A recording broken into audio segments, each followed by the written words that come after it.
So good morning, everyone, and welcome to Linked AM. And, as you all know, the current theme that we're trying to discuss in all of these conversations that we're having is actually how do we start the year strong? And, we're going to be soon into Halloween, and then it's going to be Thanksgiving. And then, of course, it's going to be the holiday season. So Thanksgiving, of course, for the American viewers, but it just all blends into each other. And so I've got a guest on, Chris Reed, and Chris, according to his LinkedIn profile, it says Chris Mohawk Reed. I wonder why. Exactly.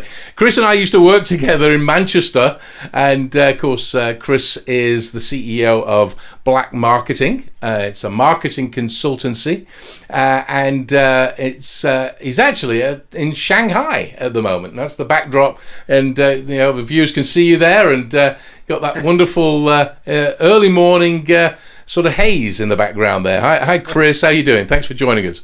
Pleasure. And so you've been named LinkedIn Power Profile for the past how many years is it now? 5 years. 5 years. Wow. And 70,000 followers. My goodness. Yep. That's amazing. And so we're going to be talking about tactics and your view on how people should start the year strong as such, and what they should be doing now to put that into place. But the book that you wrote, which is a #1 international seller, is what was it called? LinkedIn Mastery for Entrepreneurs. Yeah, that's the one. Okay, so explain what's behind that.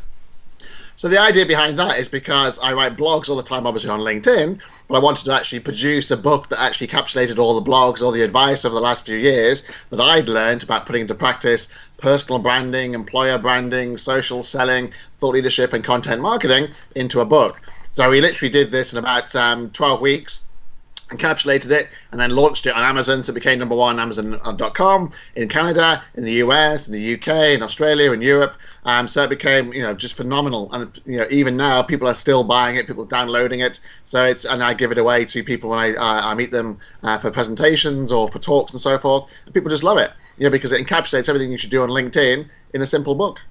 So that's interesting, because I think a lot of people and still think of LinkedIn as a place where you're just going to go and find a job, and that's not the case, is it? LinkedIn isn't all about that at all. No, it's changed dramatically over the last 4 or 5 years. It's now become a social selling platform. So it enables you to basically not only find the employer to actually want to be employed by, but actually more importantly, you can actually find a client. So from an entrepreneur point of view, I can go and find a client by using the data on LinkedIn anywhere in the world. So we have clients across the world, even in Shanghai and Singapore and Hong Kong and Sydney and Europe and America, and we actually find clients for them in other places. That can be in the same country or a different country. And because it's LinkedIn, I can find that person, and my team can find that person anywhere. So it's very much a social selling platform, a sales and marketing platform, but also now it's a thought leadership platform. Now it's the biggest publishing platform in the world through the Pulse. And so anyone can write it out in a blog, and we do this a lot for our clients, create blogs, create thought leadership, and actually create them, enable them to be thought leaders and use content marketing to also drive business. Because if I put content out there, I get someone to react to me on LinkedIn, I then follow up with a conversation. It's kind of like a classic social selling. I'm doing the reacting because they're doing the pushing effectively. They're already approaching me, they're viewing my profile, engaging with my content, and then I have a conversation with them about how you use LinkedIn. So literally I'm using content to drive my business. I'm using the Sales Navigator platform on LinkedIn to drive my business. The one thing we don't really use it for is the one thing that's famous for is the recruitment side of things. I mean, when we do recruitment, that's not what we do. That's 95% of it is thought leadership and social selling. So one of the things I really like about how you position it in the book is that you talk about it's just like a business network event. That's how you should treat it, and then I mean I don't want you to go through all of the 8 points, but you say there's 8 reasons why it's like a business networking event. Can you touch on a couple of those? Sure. I mean, basically, when you go to a business event, what's the first thing you do? You approach people who look welcoming, you approach people who look nice and friendly, and so you look at their picture. And that's what LinkedIn's about. You look at someone's picture. If you don't like someone's picture on LinkedIn, or they don't have a picture, you don't tend to approach them. That's where the mohawk comes in. Precisely, personal branding. It makes a point of difference. I was at a gallery event last night in Shanghai, and I got approached by one person who says, I've never met you before, but we're connected on LinkedIn, and I recognized you from your LinkedIn picture. Very good. I mean, how phenomenal is that? In the middle of a gallery with 10,000 people there, in the middle of Shanghai, 20 to 30 million people, just phenomenal. I get that quite a lot.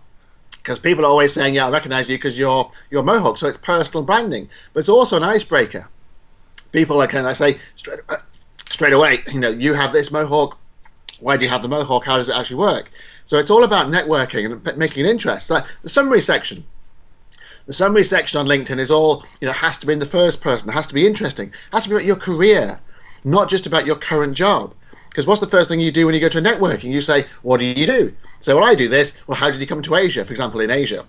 Oh, I came to Asia because of X, Y, and Z. I used to work at, Manchester and Piccadilly with Carl, and I went here, and then I went there, and then I went there. And you tell about your career and your story, because that's what people like to hear, stories.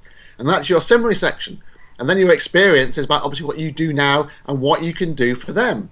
Not just about what you do at that particular role, but what can you do for somebody else? And that's what I mean. It's networking.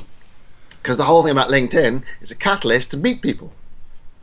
I love that, because one of the things that I've always seen out on LinkedIn is people they talk about different types of experiences, but they don't really go into that story, as you say. They don't tell that story. Yeah. And the other thing that really jumped out at me, you talk about don't hard sell. Social sell. What does that mean? Well, it's very much about things like using content. So if I put content out there, and then someone reacts to my content, they like it, they share it, they engage, they comment, I then approach them, we build a relationship. And it's like a networking as well. By the time you've met someone at a networking event second or third time, you feel much more comfortable with each other. It's all about trust and relationship building. It's social. And that's what LinkedIn's about. I've met some fantastic people on LinkedIn by sharing content. They've shared content. I've liked them. They've liked me. I've commented. They've commented. You build relationships. And then you feel much more comfortable than saying, oh, by the way, this is the service we do. Do you want to have a chat about what we can do for you? And vice versa. So you build a relationship via social and not just purely hard sell. And obviously Sales Navigator comes into that because you can find the right people to talk to, but it's all about using things like content and contributing to the conversation that enables you to then have that selling discussion or not. It could be that they just like and comment your stuff and their connections then see it. So it becomes social that way. They then help you introduce you to other people. That's what I mean about social sell. It's all about using the social skills you have in a networking event on LinkedIn. No, that's that makes a lot of sense, because let's go back to what we were talking about earlier about the theme of somebody wanting to start looking at next year. Let's start looking at next year. How can we utilize those tools that you just explained about positioning yourself in the right way in front of the relevant people? Because I think that's what it's all about as well, is making sure that you're relevant. And you're relevant in the right way to your right audience, because if they resonate with the message that you're sending, then it's so much easier to have that conversation. Totally true. And I mean, people should be preparing now, because it's all about leading up to next year now. It's about the keywords you have. So in your headline, think about the keywords you have, because that's the first impression someone has. So how do you want to be projected? So think about the keywords about your company. Think about the keywords about what is the people buying into you. Why are they engaging with you? Why are they connecting with you? What's the reason they're going to click on your profile? So think about the keywords. So I've got Power Profile 5 years running on mine. I've got the fact that we're a NASDAQ listed LinkedIn marketing company. I've got the fact that I'm a LinkedIn Power Profile and so forth. Because those are the things I want people to remember and think about when they see it. And I want people to think, that's interesting. I'm going to click on him and see what his profile's like, for example. I want to click on him and see what he can do for me. I want to click on him and think, because it's just interesting. And that's what you got to think about. And that's where the picture comes in. So look at the picture you've got now and think to yourself, is this the picture that's going to market you in 2017? Is this your personal brand? Your picture, your strapline, because that's effectively what your words are in your headline, your strapline, your just do it, your think different. So think about how you use your strapline, your keywords to position yourself, because you are a brand. And people don't realize that they don't think, I'm not a brand, but they are. Richard Branson's a brand. You are a brand. Carl's a brand. Chris is a brand. People are brands. And it's all about personal branding. And if you Google you, for example, what's the first thing that comes up? I'd hate to know. It's your LinkedIn.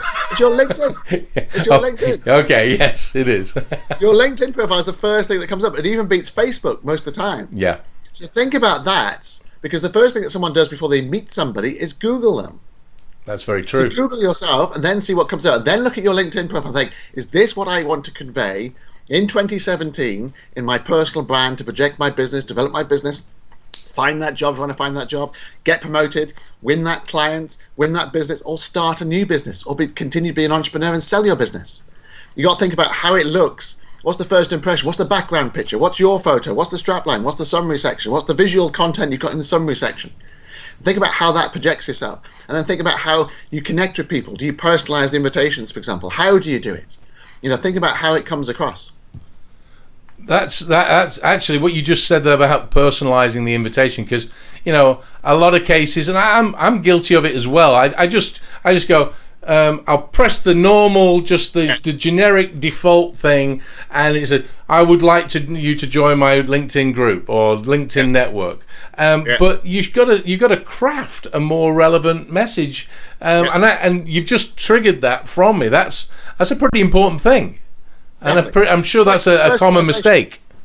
Personalization, like the message needs to be personal as well. So send a message out to somebody, it should be personal as well. It should say, I'm doing this, you know this person, let's have a chat. You went to the same school, you went to the same college, you went to the same university, you know this person over here, we have these people in common. Make it personal. Yeah, no, that makes a lot of sense. So in the book that's available, and where's it available, Chris? Amazon.com, Apple, iTunes Store, as on Kindle, it's like everywhere.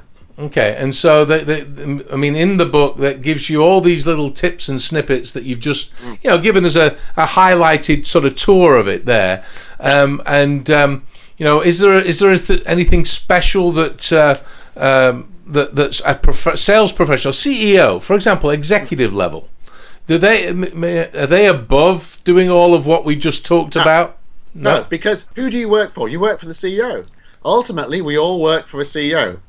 If you're a leader, an entrepreneur, you are the CEO. So you have to think, people work for me. People follow me. People invest in me. People want to work with me in terms of clients. So you have to develop your brand there. If you are a CEO of a multinational or a C-suite of a multinational, people are working for you. You are the leader. You need to lead by example. You need to basically go out there and say, this is why people should follow me. This is why people should actually lead. This is why people actually should be employed by me. This is why future employees should work for me. This is why clients should invest in me. This is why shareholders should invest in me. Think about the thought leadership you're putting out there. So you need to do it even more, because you're setting the example. You need to think about, you are the CEO of the company, set the example. Whether you're a small company or a large company, you are the leader of that particular company. Therefore, you need to lead on LinkedIn, because if you're not doing it, your employees aren't doing it. You need to set the example. That makes a lot of sense. In terms of these in messages, are they an important factor of LinkedIn, of getting to? Because if you don't know somebody and you have the opportunity, but you think that you have a way of linking and relating to them, is an in message a good way of doing that? Definitely, in mails, yes, definitely, because it's a way to actually reach somebody who you don't know. But you can reference people you do know to reach that person. Or you can say, okay, I've got 300 people in common with this particular person who we're connected with. You've got joint connections. I'll reference these people. So it's all about using your network to actually do that, and then writing a nice script crafted message to that person via LinkedIn to actually get that business or get that conversation or get that. It could be just a meeting. It might not even be a client. It could be reaching out to a potential employee, a future investor. Or it could be just reaching out to a client. But it's all about crafting that message in such a way where it's engaging and leaps off the inbox and says, open me, read me. And that's what we do quite a lot in terms of making sure that people's messages get read.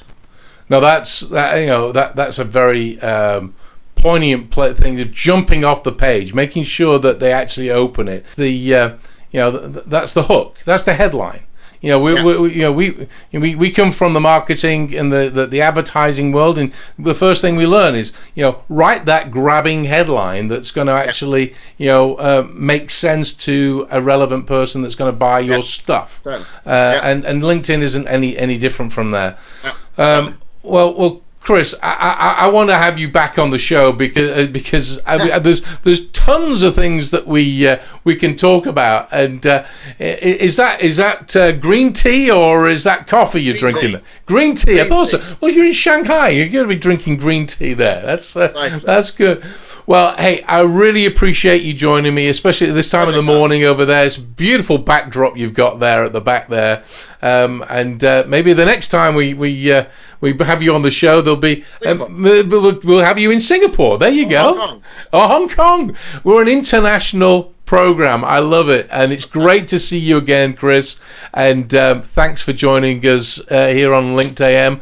And I'll put all the details of how to get to your book and all your details for getting a hold of you, because I know that all my friends out there on LinkedIn and all the other various places that are going to be seeing this are going to want to know how to get in touch with you. So thanks a lot, Chris. Fantastic.